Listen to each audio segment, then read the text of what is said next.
আসসালামু আলাইকুম রহমতুল্লাহ নাহমাদুহু ওয়া নুসাল্লি আলা রাসূলিহিল কারীম আম্মা বাদ। সম্মানিত ভিউয়ার্স, এই পর্যায়ে যারা আমাকে দেখছেন সকলকেই জানাই আন্তরিক শুভেচ্ছা। আশা করি সকলেই ভালো আছেন। আমি আলহামদুলিল্লাহ ভালো আছি। তো আজকে আমি আপনাদের সামনে একটি প্রতিবেদন নিয়ে হাজির হয়েছি। প্রতিবেদনটি হচ্ছে যে আমরা যারা মুরগিকে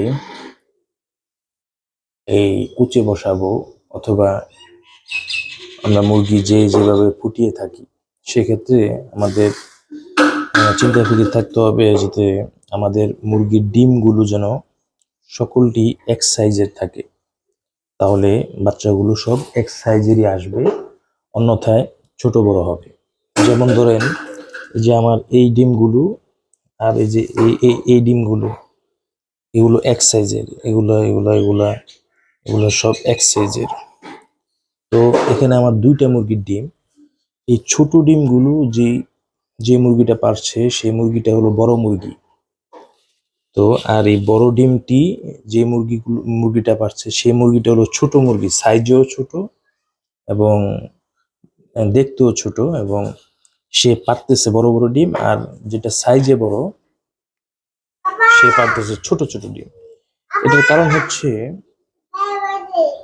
কারণ হচ্ছে যে আমি ইদানিং লেয়ার 1 খাওয়াচ্ছিলাম, এবং এই বড় ডিম যে মুরগিটা পালতেছে সেই মুরগিটাকে আমি লেয়ার 1 খাওয়ানোর কারণে মুরগি ছোট কিন্তু ডিম বড় পারছে। আর এই ছোট ডিম যে মুরগিটা পারছে সেটা দেখতেও বড়, এবং সেই মুরগিটাকে লেয়ার 1 খাওয়াতে পারতেছি না, সেই মুরগিটা আর কি ছাড়া থাকে, তো যার কারণে ওটার ডিমটাও ছোট।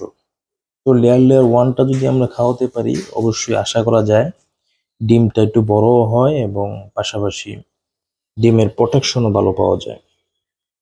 তো অবশ্যই যারা ডিম বসাবেন চেষ্টা করবেন যাতে সব ডিমগুলো এক সাইজের হয়, তাহলে আপনার বাচ্চাগুলো অবশ্যই এক সাইজের আসবে। তখন দেখা যাবে এক সাইজের থাকলে একসাথেই তারা একরকম ভাবে বড় হবে। আর ছোট থাকলে সেগুলো দেখা যাচ্ছে একটু দুর্বল প্রকৃতির হয়, তখন দেখা যাচ্ছে একটা বড় সেটার সাথে এটা মিল হচ্ছে না। তো একটা তাদের মধ্যে একটা অস্বস্তিকর অবস্থা তৈরি হয়, তখন দেখা যায় একটা ক্ষয়ক্ষতি হয়ে যায়। সে কারণে আমরা চেষ্টা করব যে এক সাইজের ডিম রাখার জন্য।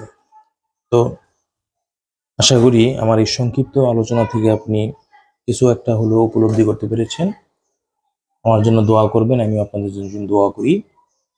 আল্লাহ তাআলা আমাদের সকলকেই যেন সঠিকভাবে দুনিয়ার মধ্যে ন্যায়পরায়ণভাবে চলার তৌফিক দান করে, এবং পাশাপাশি আল্লাহ তাআলা যেন আমাদেরকে আল্লাহ তাআলার দ্বীনের উপর থেকে